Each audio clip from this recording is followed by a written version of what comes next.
Jai Radha Madhava Kunja Bihari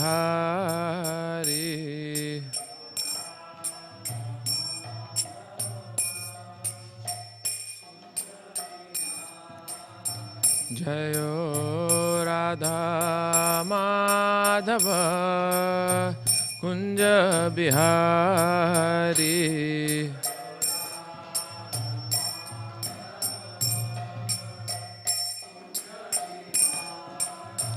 Jayo Gopijana Vallabha Girivardhari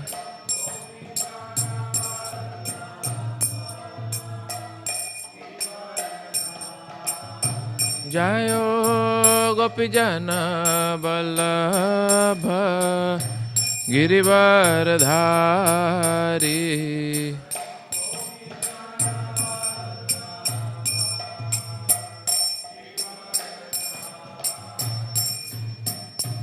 Yashodanandana Brajajana Ranjana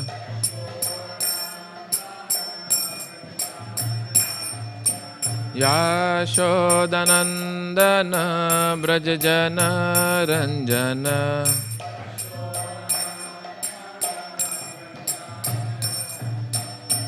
Jamuna Tira Vanachari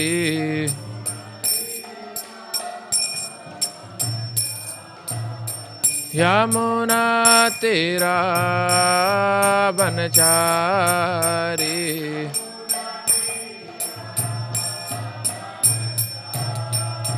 Jayo Radha Madhava Kunja Bihari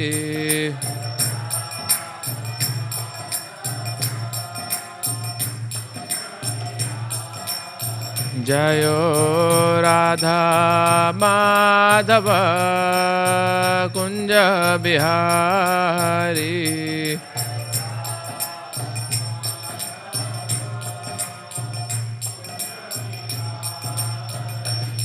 Jai Shri Krishna Chaitanya Prabhu Nityananda Shri Advaita Gadadhar Shri Vasadi Gaur Bhakta Vrinda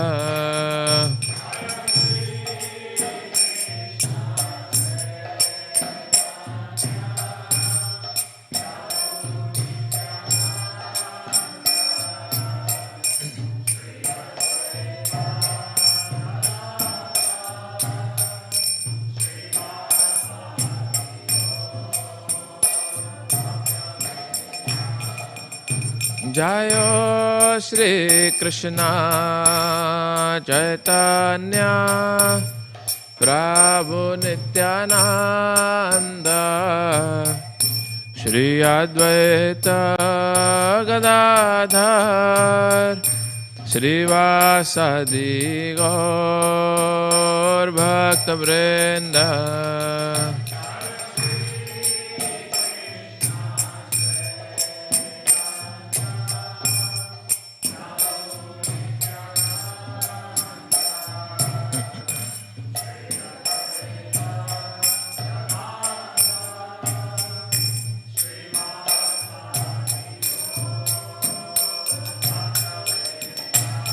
Hare Krishna, Krishna Krishna, Hare Hare, Hare Rama, Rama Rama, Hare Hare.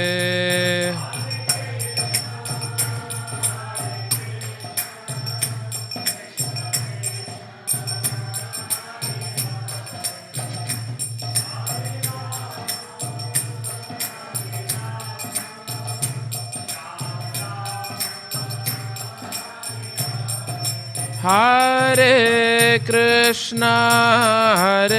Krishna, Krishna Krishna Hare Hare Hare Rama Hare Rama Rama Rama Hare Hare.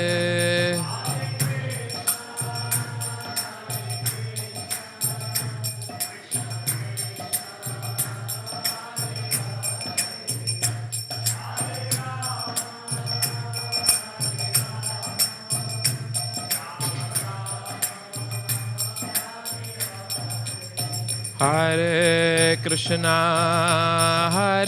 Krishna Krishna Krishna Hare Hare Hare Rama Hare Rama Rama Rama Hare Hare. Hare Krishna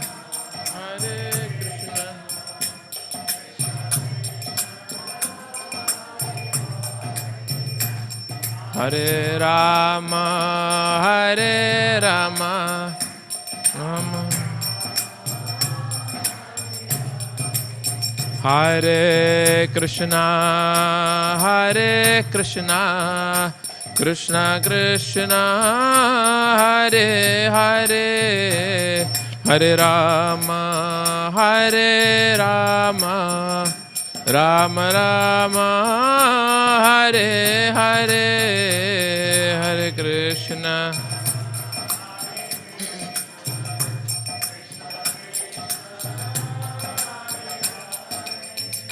Hare Rama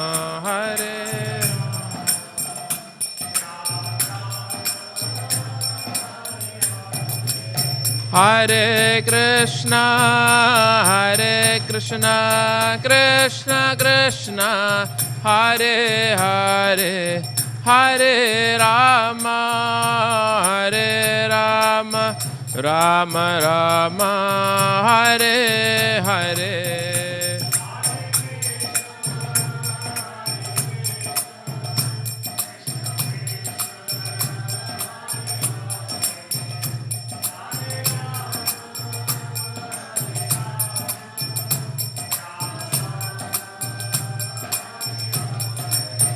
Hare Krishna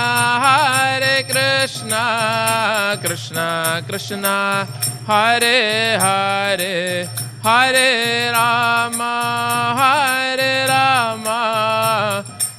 Rama Hare Hare.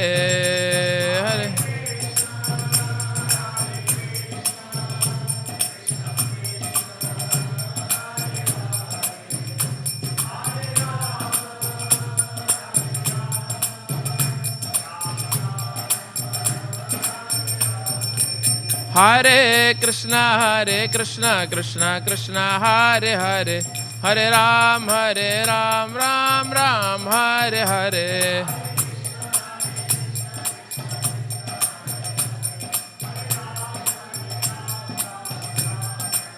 Hare Krishna Krishna Krishna Hare Hare Hare Ram Ram Ram Hare Hare.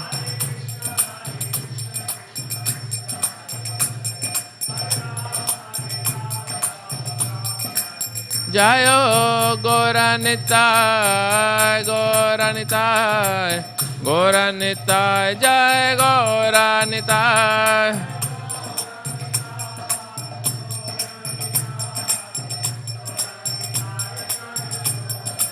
Jayo Jagannatha Baladeva Jai Shri Subhadra.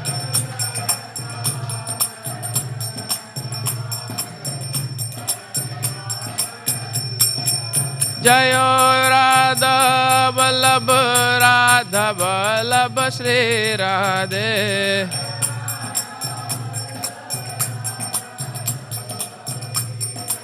Jayo Radha Vallabh Shri Radhe.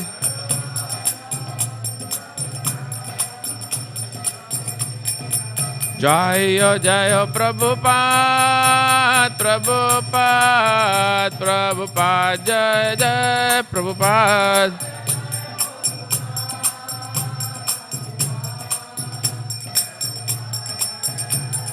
Jayo Jayo Prabhupada, Prabhupada, Prabhupada, Jai Jai Prabhupada.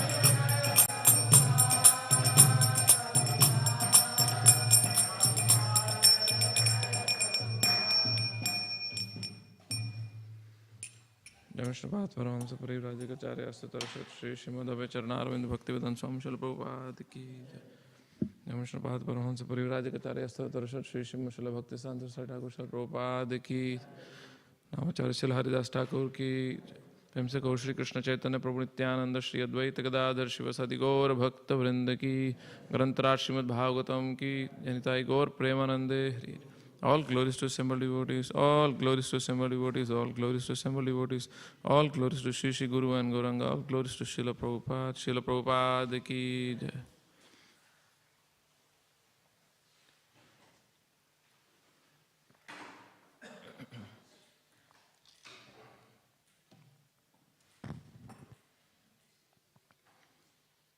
Om Namo Bhagavate Vasudevaya. Om Namo Bhagavate Vasudevaya. Om Namo Bhagavate Vasudevaya.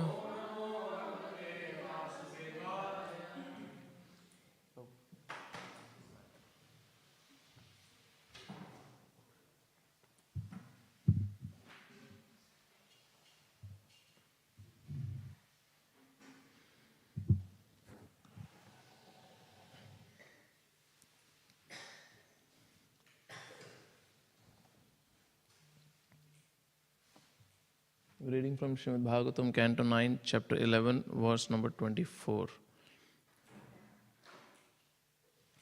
Shirajo Vacha Katham sa Bhagavan Rama Bhratrin va swayam atmana Tasmin vate anavrittanta Prajaporascha Ishvare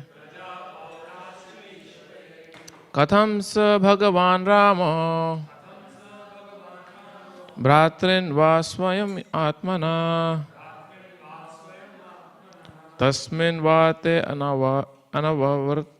anavartanta Prajaporascha Ishvare Katham sa Bhagavan Rama Bhratrin va swayam atmana Tasmin vate anavartanta Prajaporascha Ishvare.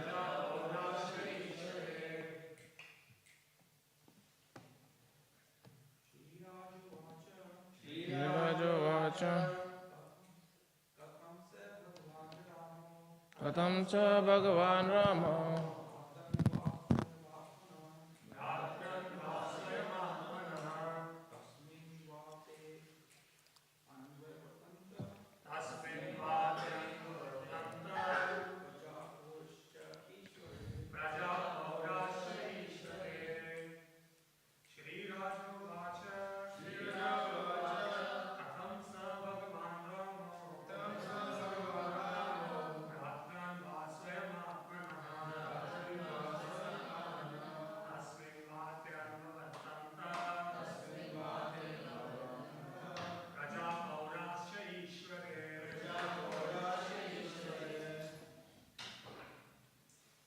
Mataji.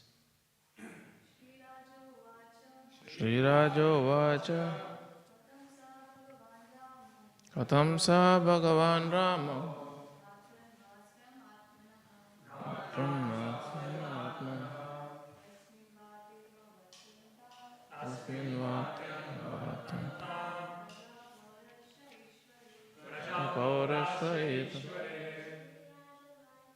Shirajo Vacha Katham sa Bhagavan Rama Bhratrin va swayamatmanah Tasmin vate anavartanta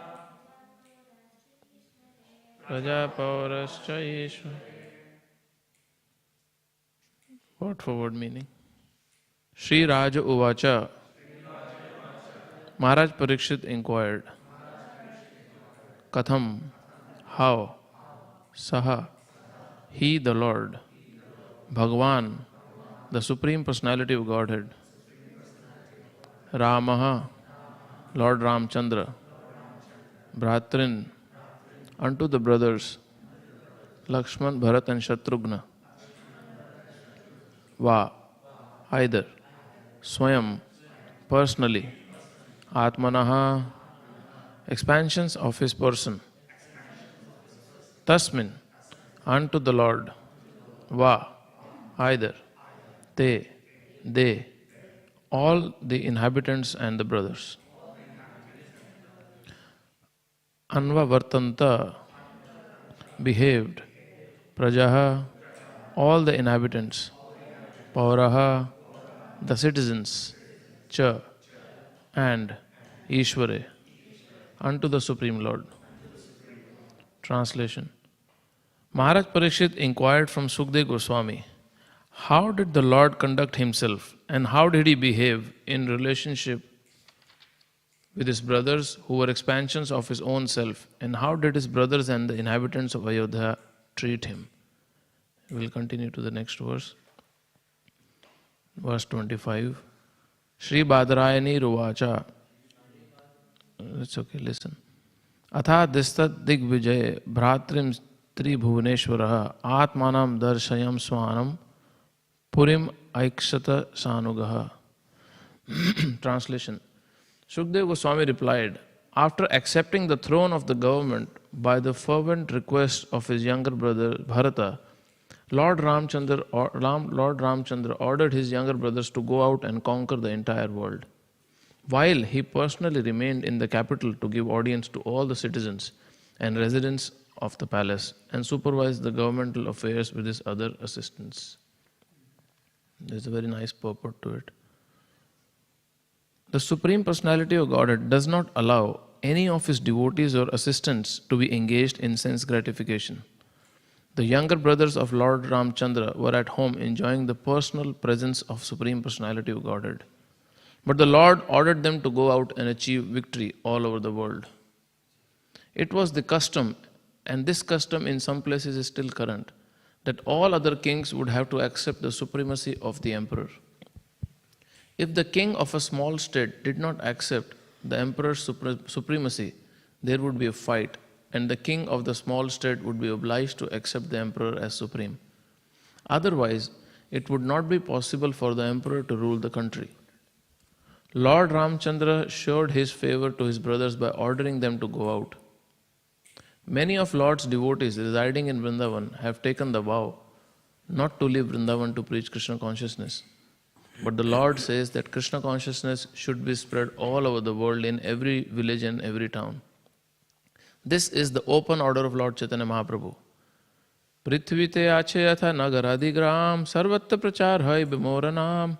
A pure devotee therefore must execute the order of the Lord and must not gratify his senses by remaining stagnant in one place, falsely proud, thinking that because he does not leave Vrindavan but chants in a solitary place, he has become a great devotee.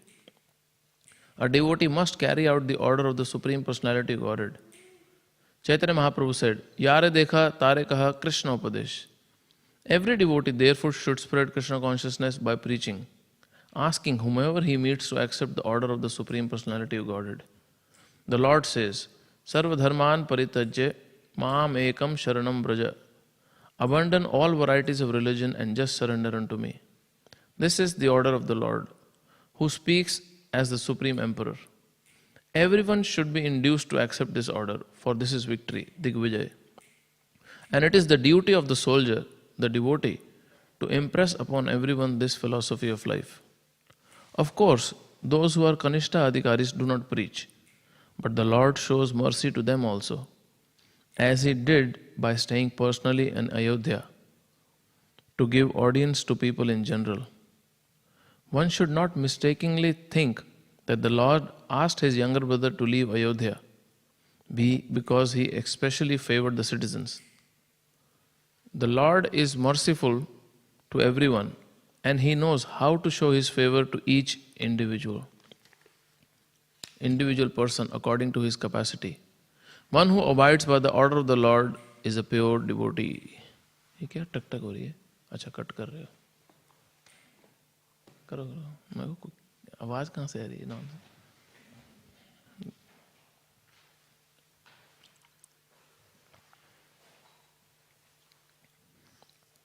ओम ज्ञानतिमिरन्धस्य ज्ञानञ्जनशलाखया चक्षुरुन्मिलितं येन तस्मै श्रीगुरुवे नमः. श्रीचैतन्यमनोभीष्टं स्थापितं येन भूतले स्वयं रूपकदा मह्यं ददाति स्वपदान्तिकं. वन्देऽहं श्रीगुरु श्रीयुतापदकमलं श्रीगुरून् वैष्णवांश्च.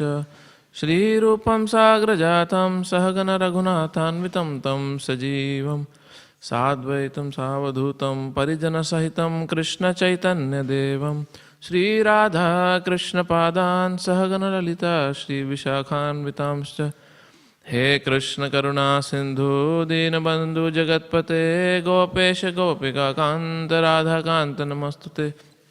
तप्त कांचन गौरांगी राधे वृंदावनेश्वरी वृषभानुसुते देवी प्रणमामि हरिप्रिये. वंशाकल्पतरुभ्यश्च कृपा सिन्धुभ्यैव च पतितनाम पावनेभ्यो वैष्णवेभ्यो नमो नमः. श्रीकृष्ण चैतन्य प्रभु नित्यानंद श्री अद्वैत गदाधर श्रीवासादि गौर भक्तवृंद. हरे Krishna Krishna Krishna Hare Hare Hare Ram Ram Ram Hare Hare.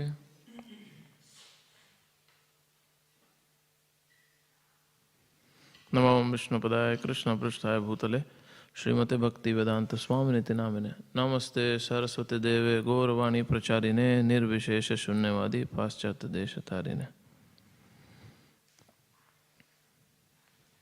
Hare Krishna. As many speakers have mentioned before, that very vast, very massive, detailed pastimes of Lord Ram is summarized in just 2 chapters. So from the previous verses to this verse number 24 and 25,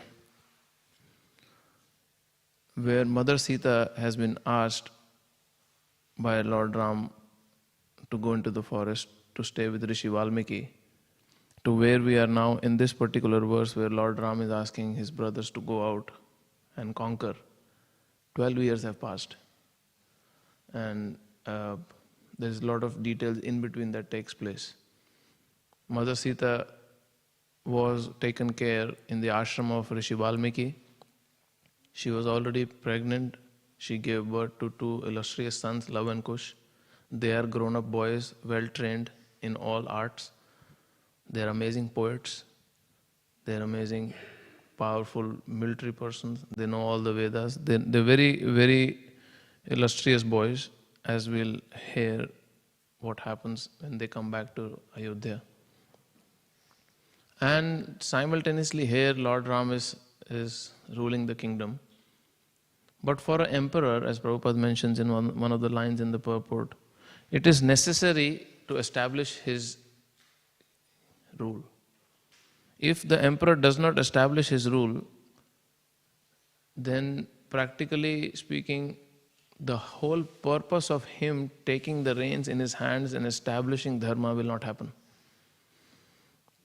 Though the principles of dharma can only be established if the leader has some control. If the leader has no control, then he cannot instill the values he wants to see in the society. It's not possible. So here when we read this, that Lord Ram sent his brothers to conquer, it sounds like again some monarch who is power hungry, more property, more land, more citizens, more name, fame he wants. Lord Ram is also doing the same. No, it's completely the other way. To such a degree that Lord Ram actually killed Ravan, killed most of the Rakshasas, Asuras there, and he had access to a kingdom made of gold. But what Lord Ram did, he asked Vibhishan, who is brother of Ravan, to rule the kingdom. He didn't take the kingdom to himself. So that's how righteous kings usually operate. Yudhishthira Maharaj did also the same. During the Rajasuya sacrifice, if they would conquer a kingdom, and in that spree of conquering, if the king dies, many in Mahabharata we read that Yudhishthira Maharaj did not go, his brothers went to conquer. They would establish that king's son only as the king and come back. They would not acquire the kingdom to themselves. Now it's part of us. But that particular kingdom has to give some tax.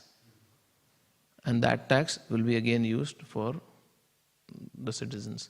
It's very similar to how countries work in which there are different states.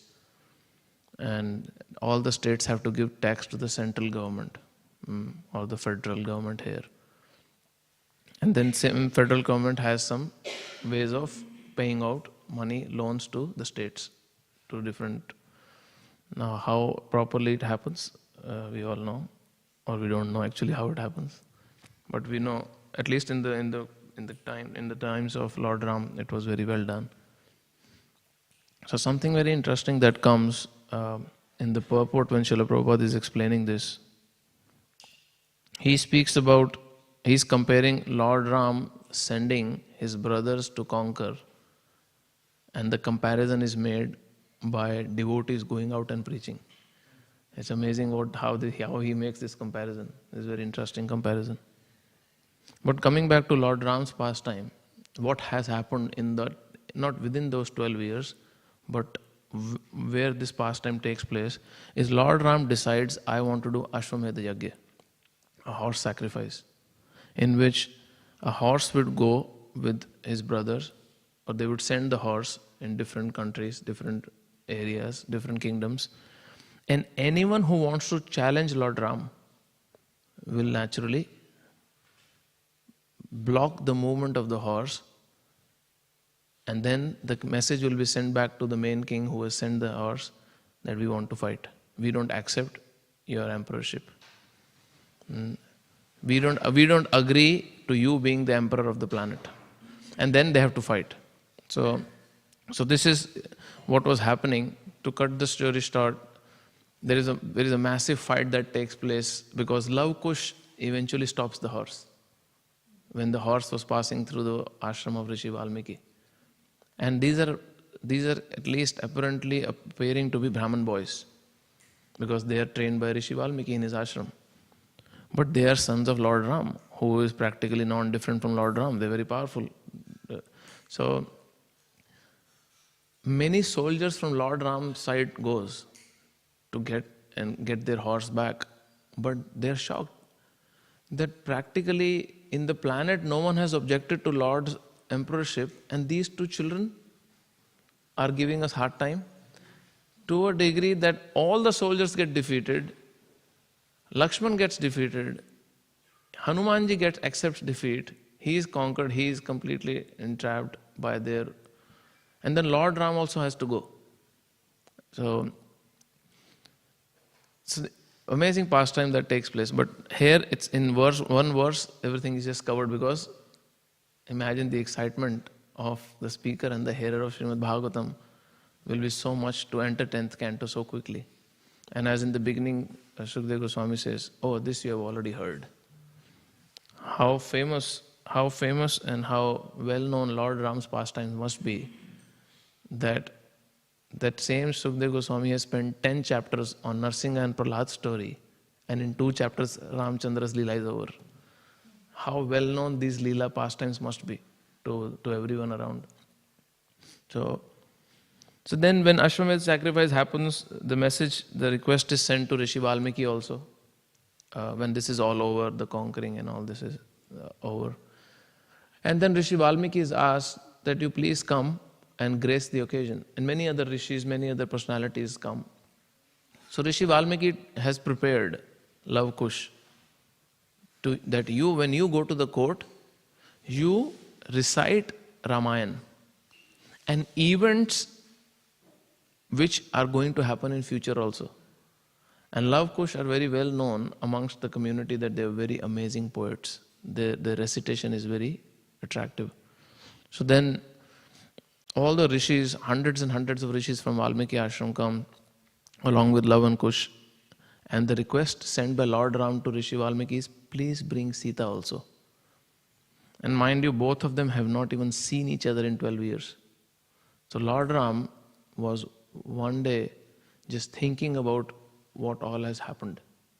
And he started feeling very intense separation from Mother Sita. And that's where he sent this message that please bring Mother Sita. Please bring Sita along with you. You take a vow in public. Sita will take another vow in public that she is pure. No more entering the fire, no more Agni Pariksha. But you publicly declare she is pure. Sita will say, I am pure and I am going to accept. I cannot bear this separation anymore. That's where it all happens. So Lord Valmiki Rishi comes with Love Kush, Sita, but he has already trained Love Kush that when you go to the court of Ram, do not tell, because he will straight away ask you, whose sons are you? You just say, I am students of Valmiki Rishi. Do not give the details. So they just abide. Even the Love Kush knew, according to Ramayana, they knew that their father is Lord Ram. So now when Love Kush enters the Ayodhya, the Brahmanas there are very excited. They want to hear from Love Kush first. So Love Kush first recites this whole Ramayana and the future events in front of them. And when they bless, being so happy hearing Love Kush's narration of Ramayana, next day Love Kush goes and recites it to Lord Ram. They both recite what all will happen in future, how Lord Ram will even finish his Leela and go back. All the details they give. And that's where Lord Ram asked them, and then he asked them, who are you boys? And they say, oh, we are students of Valmiki Rishi. But then he looks at Lakshmana and says, don't you think they are beyond Brahmanas? Don't you think they're very powerful? When they entered my arena, it appeared just seeing them that they are conquerors of the earth. They are not normal children. How powerful they look. Lord Ram says, they look like Kshatriya stock. So Lakshman agrees to Lord Ram's observation. And that's where then Mother Sita comes in. And it's a very moving scene because after 12 years, Lord Ram is seeing Mother Sita. And Mother Sita is so much in separation that she does not even dare to look at Lord Ram. She is just keeping her gaze down. And she is entering. Everyone is moving. People are crying because they see. And Valmiki Rishi says, for hundreds and hundreds of years, I have done tapasya. If whatever tapasya I have done should go to waste, if Sita has an iota of impurity. And everyone shouts, Hari, Jai, Mother Sita ki Jai, Lord Chandra Bhagwan ki Jai. Then Mother Sita says, then Lord Ram also says, that I am fully convinced, and I was always convinced that she is pure. Just because all what happened in the kingdom and whatever reasons were there, I decided to send her to the forest. Now it's time for Mother Sita to say that. But she changes the whole equation there. She says, if I have thought about any other man other than Ram, if I have not thought about any other man, if my purity towards Ram is unmatched, if no man's thought has ever entered my mind, earth should open now, Bhumi Devi should come and take me back. And within moments, earth opens. And then Bhumi Devi on her golden throne comes out, Mother Sita sits, and she just disappears in earth. And that's again the second time we see in Ramayana, Lord Ram is crying heavily. First time he is crying and he's speaking to the trees and the deer and mountains or whatever when Sita was kidnapped. And second time Lord Ram falls to the earth and he says, Bhumi, I will destroy you if you don't return Sita. You don't know my wrath. I cannot tolerate this. And he's crying and Sita, come back, Sita, come back. And he is angry, eyes are red, and he's trying to reach near his bow because he wants to destroy Sita, Mother Earth. And he tells to Bhumi Devi, if you don't return Sita now, I will personally get rid of all the mountains and trees from your surface now. And then Brahmaji is there, all the Rudras, Adityas, everyone is there in the assembly. Brahmaji has to come and pacify Lord Ram. And my dear Lord, this is how your pastime will conclude. Please do not get angry. These are your sons. And then Lord Ram accepts love and kush. He pacifies. And many times when we see Lord's pastimes, especially in Ramayana also, in multiple occasions, Brahmaji is coming and telling Lord Ram, who are you? So don't behave like this. Who are you? You are Vishnu yourself. Don't behave like this. You are supposed to do this. Don't behave like this. Just now you heard Love and Kush told you about your future events. Do not behave like this. And Lord Ram says, oh, okay, yeah.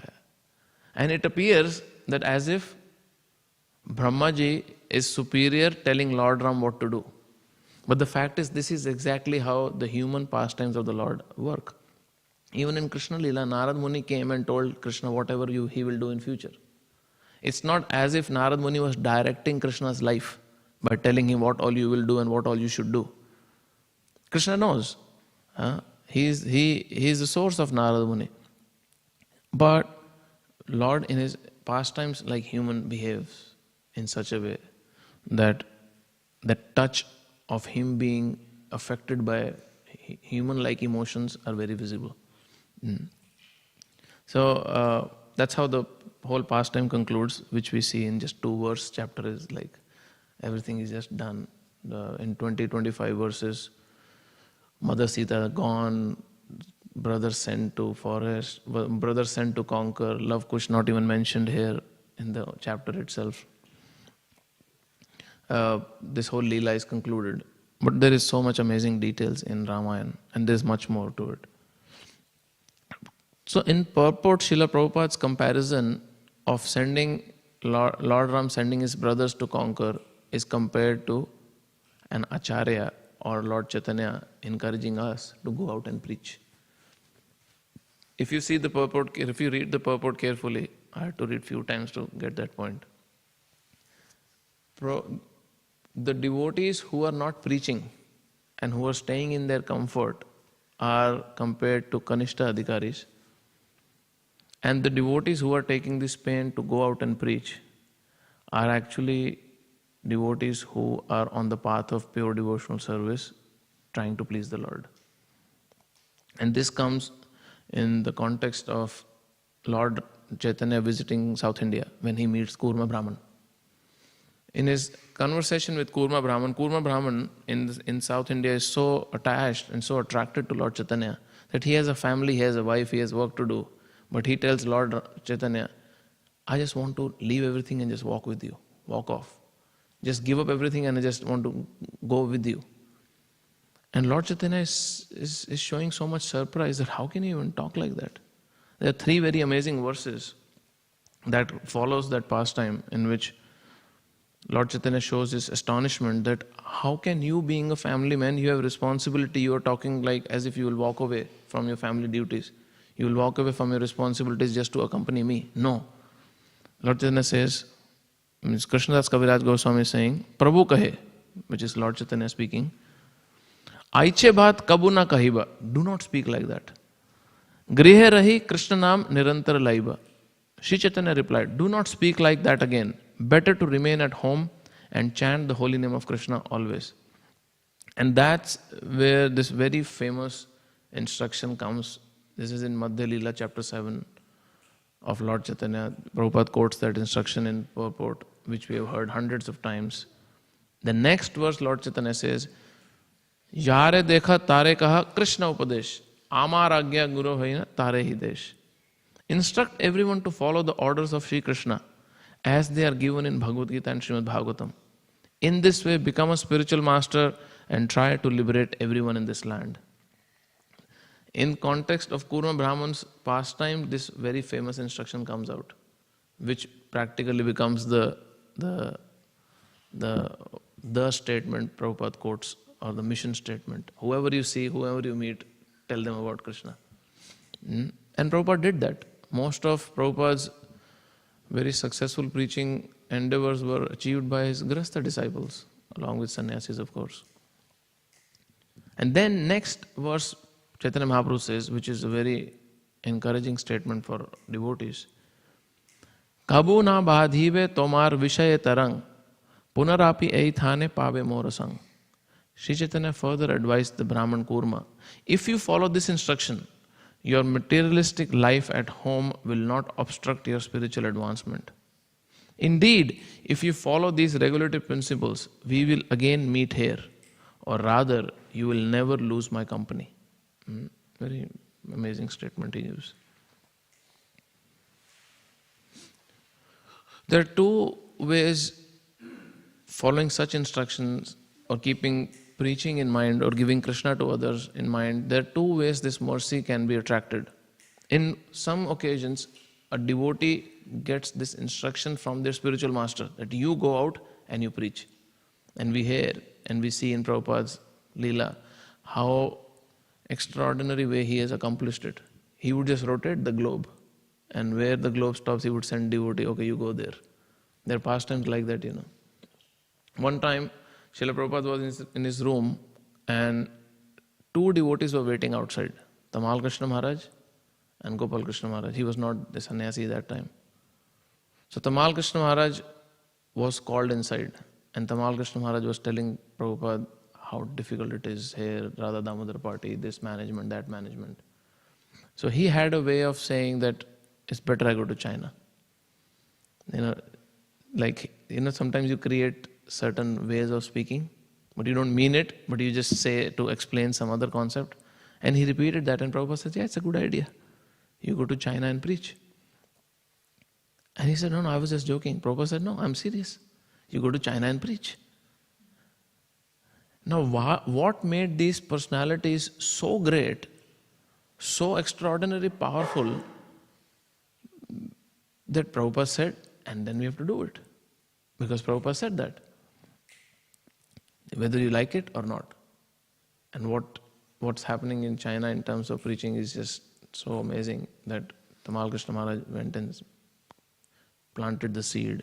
That thousands and thousands of devotees are coming up from China. Some devotees even estimate that 12 to 15% of TOVP's donation is coming from Chinese devotees. Because this preaching is happening. The more than 10 to 15,000 plus devotees are there underground who are cultivated. So, why? Because someone made a statement, Guru picked up on that statement, told him go and preach, and the result is coming. And what will happen in future, we don't know how much it expands. One time, His Holiness Jayapataka Maharaj told Srila Prabhupada that, Prabhupada, many of my god brothers are following instructions which you have given which they don't like, and I can see them advancing. But you have asked me to preach here in Bengal, and I am extensively preaching here, but I like doing this service. So Prabhupada said, it does not matter whether you like the instructions of Guru or not. If you just follow it, success is guaranteed. So in that same meeting, first Tamal Krishna Maharaj goes, he is instructed, you go to China, and then after he comes out, and he's still surprised, I have to go to China to preach. Then Gopal Krishna Maharaj is asked to come in, and he is asked, you go to Russia and preach. And what we see Russia now is not what it was there before. They had to go undercover. So much of strategy and planning had to be done just so that they can enter Russia without being caught.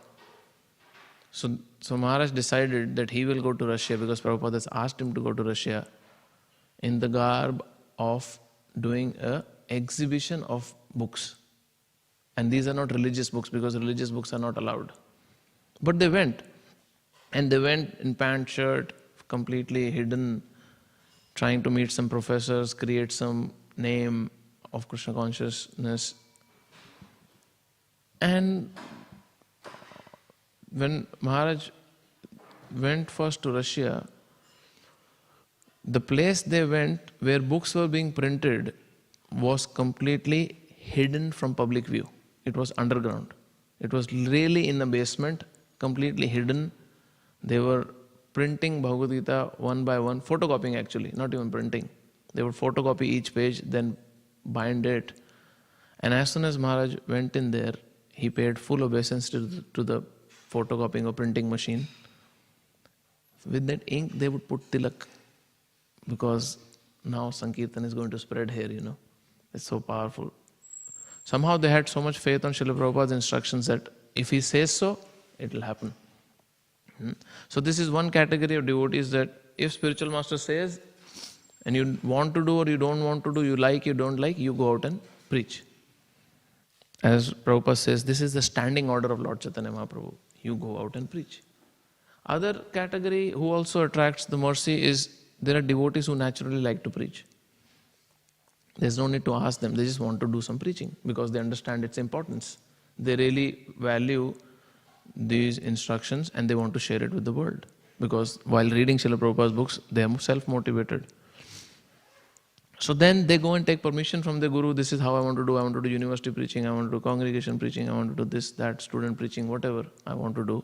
And then with the blessings of the Guru, they go and preach. Both can attract the mercy. Why? Because the standing order is followed.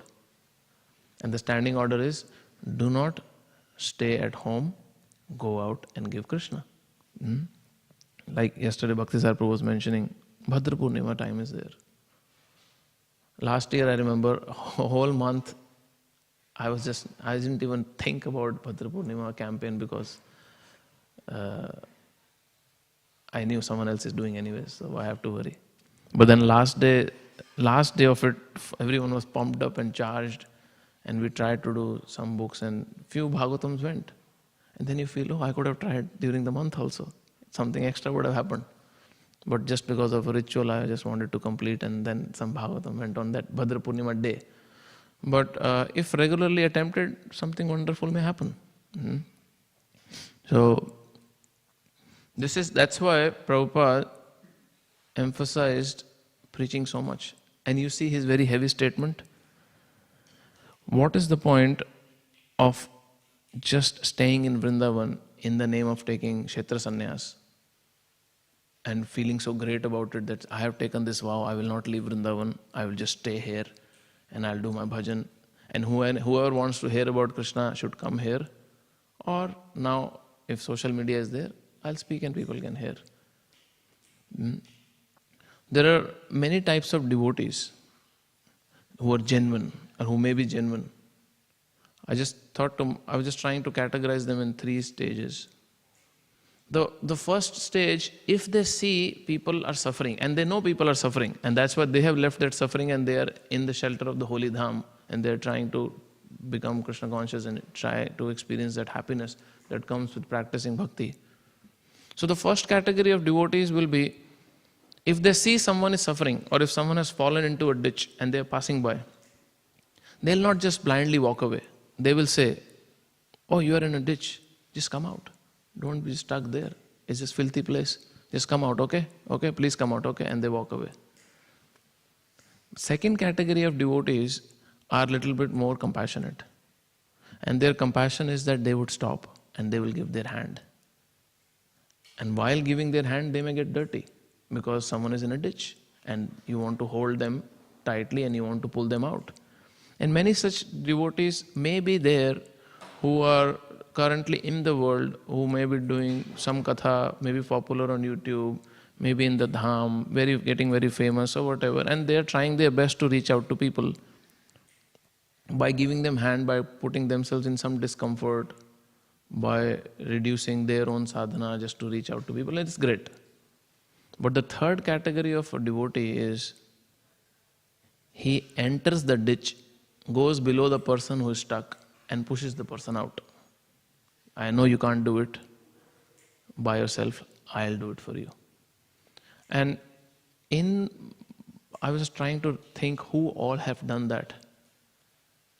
I just cannot think of anyone than Srila Prabhupada in modern history who went out of his comfort zone, who went to the worst conditions, who went to Bauri, which is nothing but a street of drug addicts, prostitution, mafia, who enters that ditch and takes people out. His disciples took him to a town where no one would wear clothes. And Prabhupada went and did a program there. And he told his disciples, we should not come here again. But few devotees later became very serious and they even took sannyas from that same town. But he went there. Prabhupada did a show, a concert. There was a concert happening, complete drugs, and wearing clothes means you're extraordinary there. And he was supposed to come a certain time and perform on stage and do that same chanting which he did in Thompson Square Park. Prabhupada did. So many people started coming to temple after that. How many sadhus can even think of doing that? This is Srila Prabhupada's extraordinary compassion to enter the ditch and push people out. Yes, you may have some compassion, which is nice, and one may try to give one's hand, but one should not equate that to an acharya who leaves all the comfort and enters in that filth to push one out. Many devotees they draw comparisons. Oh, that Prabhupada preached, see such and such person in Vrindavan, so much people are following you. Thousands and thousands of people are visiting every day. There is no comparison.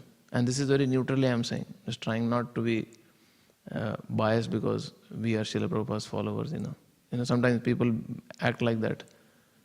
I like India because I am born there. I like Australia because I am born there. Otherwise, there is nothing great about this place. The only thing great about this place is because I am born there. Not with that mindset I am saying that, oh, Prabhupada is exceptionally different. He is. If neutrally you see, no one else has ever done it. And this is so amazing. And devotees, even sometimes we see initiated devotees take it very lightly. They just don't mind whom they are hearing from, online or in physical presence. They just don't mind whom they associate with. They don't understand what compassion this person must be carrying in his heart. And a very classic pastime comes to my mind that Srila Prabhupada is on the street, sitting in his car, and his disciple is sitting next to him. Srila Prabhupada looks out of the window, and his disciple is on the right side, and he also looks out of the window. There are some young teenagers hugging, kissing each other, and his disciple makes a comment, oh, how fortunate that I am not amongst the crowd. Oh, these people are filthy, their life is useless, this, that. He just goes on and on. And then when Prabhupada turns around, he's crying. So he said, Prabhupada, what happened? He said, no, I'm just thinking how to save them. Such a difference, such an amazing difference between the two personalities. Both are devotees, right? But heart is different. Compassion is very different. One is, of course, the devotee is starting his journey, so he will naturally think like that at least I am out of that filth, I am not there.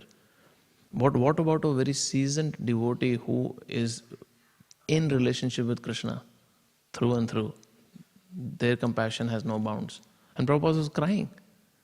Means how many times we have seen people crying because someone else is suffering in this material world. We may cry because the other person is crying, and thinking of our own sorrows, we start crying. Many times when you see some ladies, they will start crying when they see some other woman crying. And then one Mataji told me, I said, you really feel the pain of that lady? He said, no, it reminded me of my own times. That's how our compassion, so-called compassion, looks like. But Srila Prabhupada's compassion is very extraordinary. And one must appreciate such a personality. Prabhupada says, this very powerful paragraph in this purport is, a pure devotee therefore must execute the order of the Lord and must not gratify his senses by remaining stagnant in one place, falsely proud, thinking that because he does not leave Vrindavan but chant in solitary place, he has become a great devotee. A devotee must carry out the order of the Supreme Personality of Godhead. Chaitanya Mahaprabhu said, Yare dekha tare kaha Krishna upadesh. Every devotee, therefore, should spread Krishna consciousness by preaching, asking whoever he meets to accept the order of Supreme Personality of Godhead. The Lord says, Sarva dharman parityajya maam ekam sharanam braja.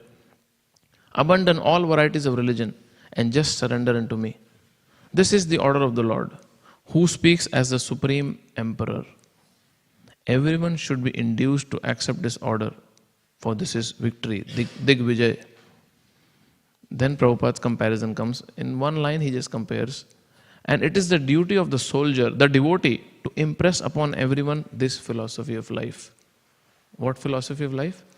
Sarva dharman parityajya mamekam sharanam vraja. Surrender one's life to Krishna. And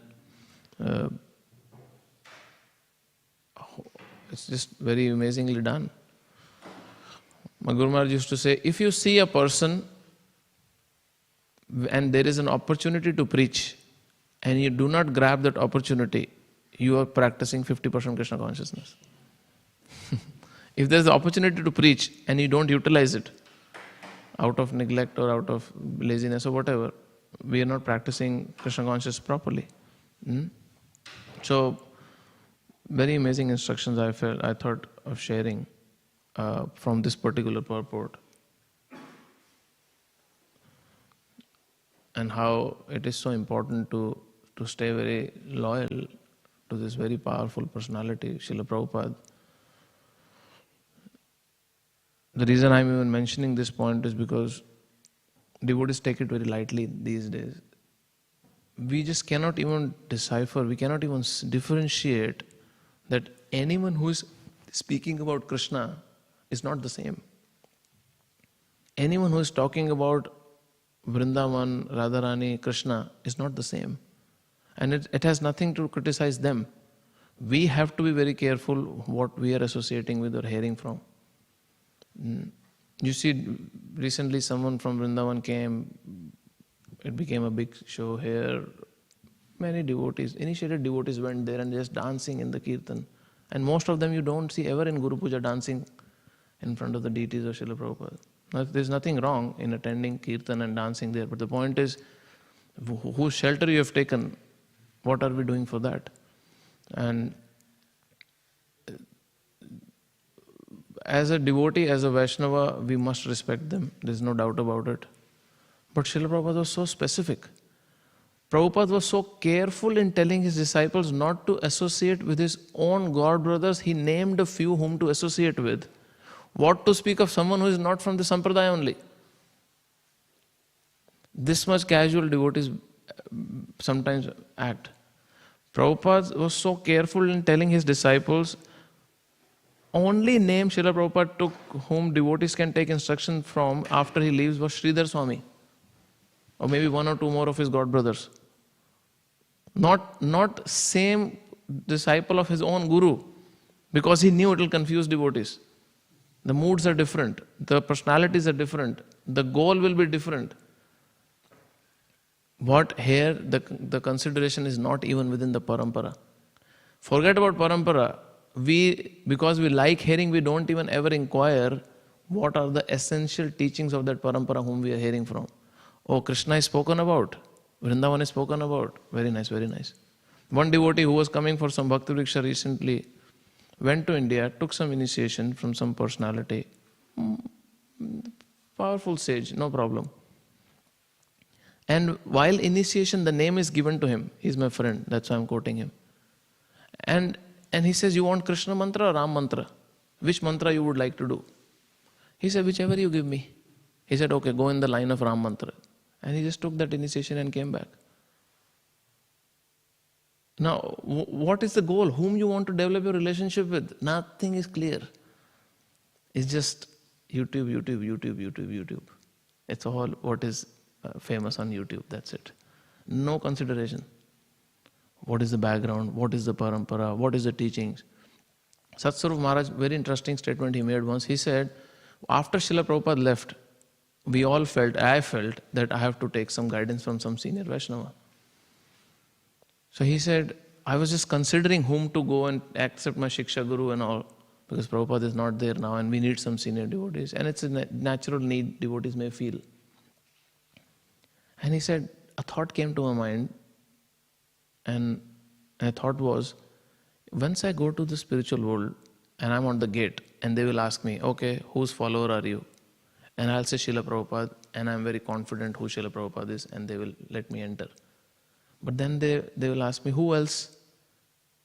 And he said, the other person's name, I can't just vouch. Like I can vouch for Srila Prabhupada. He said, that thought itself made me decide, okay, Prabhupada's lectures are enough, his books are there, let me take shelter of holy name and his teachings properly. That literally gives a signal when we hear, I think Devkinandan Prabhu was mentioning, someone asked the question the other day, we feel a lack in Srila Prabhupada's teachings. That's why that lack we try to cover out somewhere else. And actually there is no lack, it's just entertainment. We feel emotional entertainment, that's why we like to hear all this. And some devotees in ISKCON are there who can provide that emotional entertainment to you. There is no need to go out and search for all this. Because one statement is enough to confuse devotees. One statement. There's one very famous personality sitting in Vrindavan. In their parampara, they have great, everything they're doing is great. I'm talking about from our context. He just says Lord Chaitanya is a saint. And here our whole philosophy is Lord Chaitanya is Supreme Personality of Godhead. Now how much confusion this one statement can make in our taking shelter and surrendering to Lord Chaitanya Mahaprabhu? We have no idea. No, but he glorified Prabhupada. He glorified Chaitanya Mahaprabhu. So what? So what?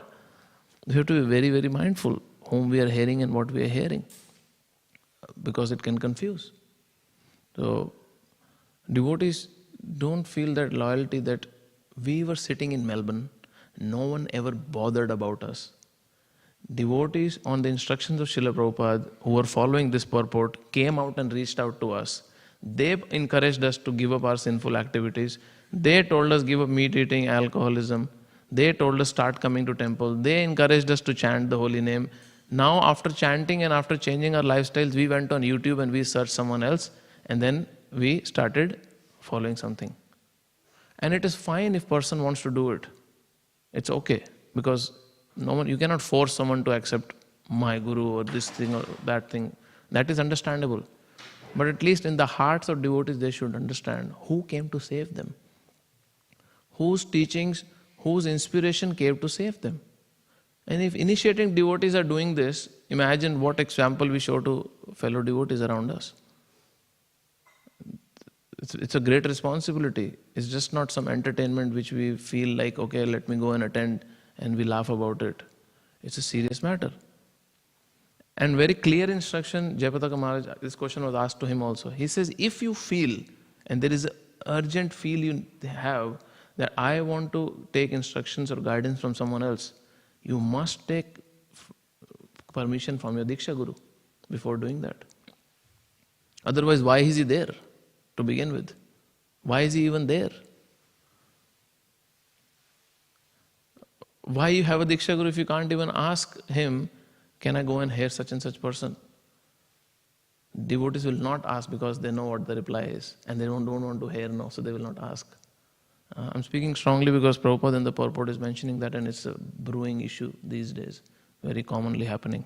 So, on that note, I'll just give one quotation from Srila Prabhupada and I'll stop. This is a letter to Nitai on 14 July, New York, 1976. Prabhupada says, this is in Vrindavan, strictly no one should go outside and hear lectures by others. Now this is not to say everything is wrong outside. This is just to protect them from being confused. The context is Prabhupada is speaking to his new Western disciples who have just gone to India, they are associating with devotees and they have no clue what happens outside. One devotee went outside and the person says, oh, your Bhagavatam is not right, I'll give you the right Bhagavatam. He just got so confused.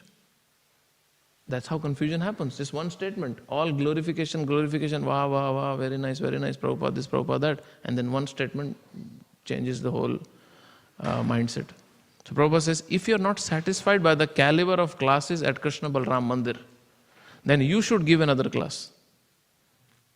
You give classes if you're not satisfied by that classes.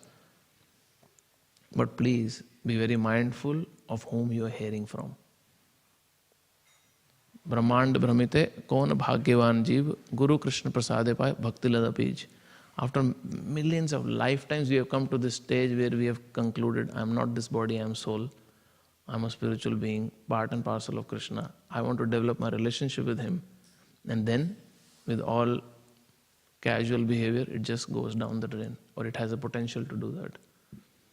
So one should be careful and setting a good example for other fellow devotees. And this is not fanaticism. This is just being loyal. This is just being loyal. Hare Krishna. If anyone has any questions or comments or correction on what we discussed, please go ahead.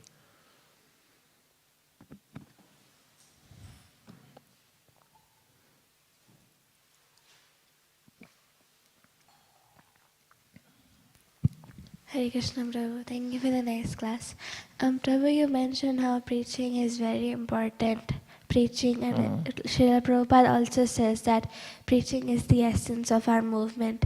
So, are there any levels in preaching, like we see in chanting, like there's Nama Bhas, Nama Parad? So, is there any levels, like where we start and where we go? The Prabhupada says, Jare dekho tare kaha Krishna upadesh. That means whatever is your understanding and realization of Krishna, you give that. So for us, in the beginning it will be all theory. I am not this body, I am soul. Where is the realization? We can just only repeat. But repetition based on realized souls is very effective. Prabhupada gives the example that if a child says, this is microphone, why? Because the child has heard from the father.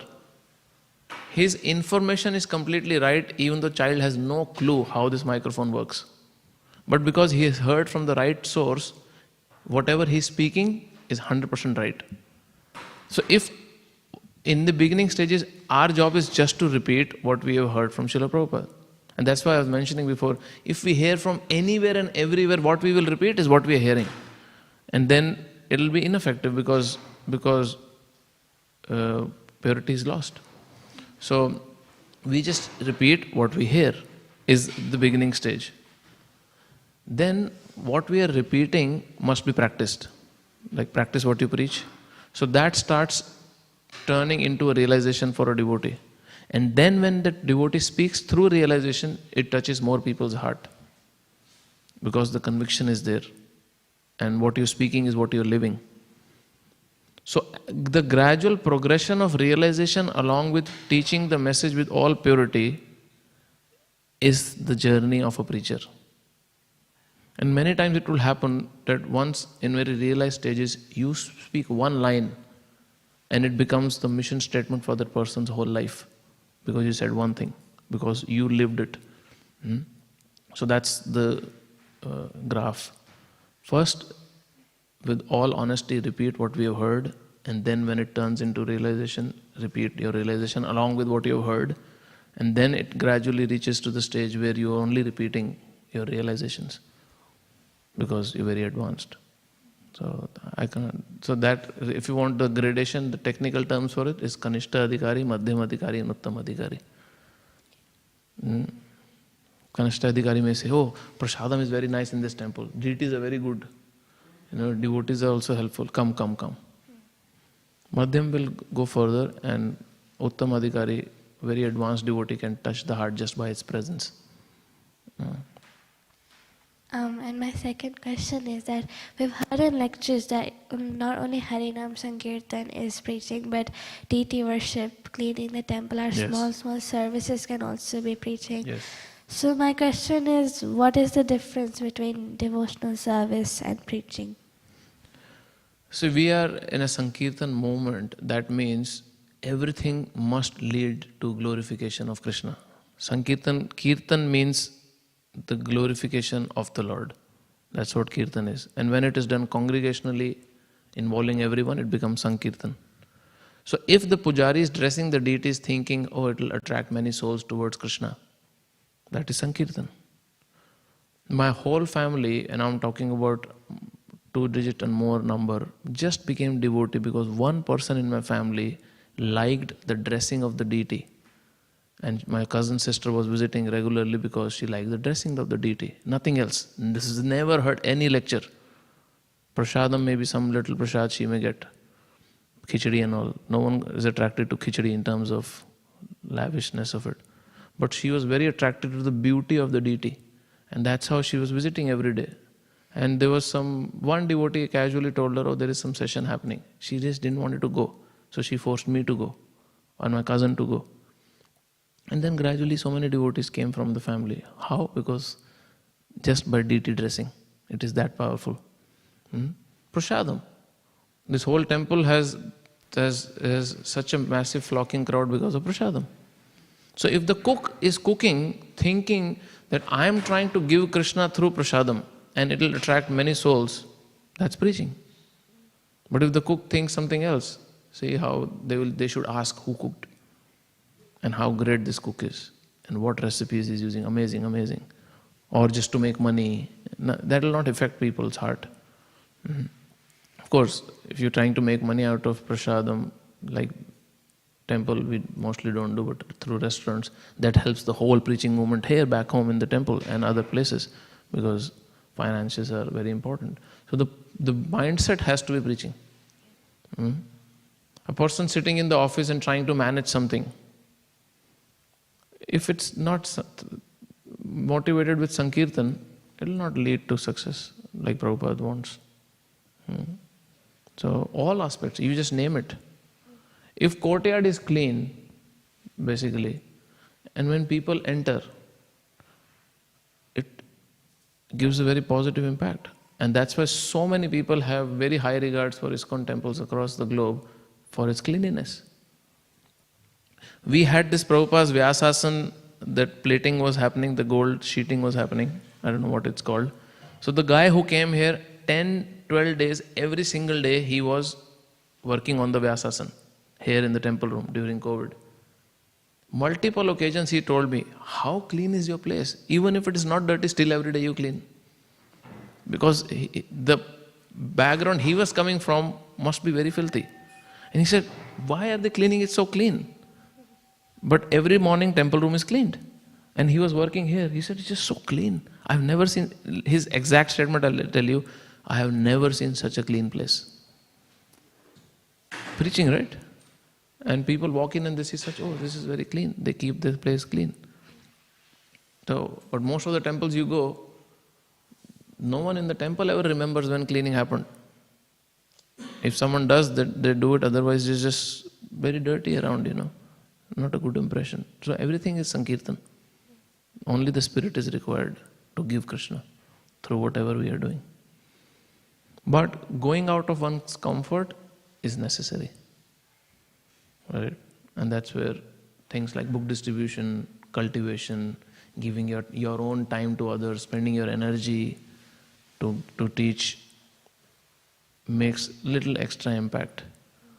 But if the same thing is done with the spirit of, other things are also done with the same spirit, very powerful, very, very powerful. Someone has to go out and reach out to people who will never enter this place, right? And that's why that type of Sankirtan, Harinam, book distribution is necessary. Because now we see so many people coming in. What if this migration wouldn't have happened? Then this place will be deserted. Then we have to go out every single day to reach out to people who are on the street. Now we are busy because so many people are walking in. Imagine this migration rush was not there. Then preaching had to be done very differently. But we had to do it. So, is it okay? Yeah, thank you. Hare Krishna.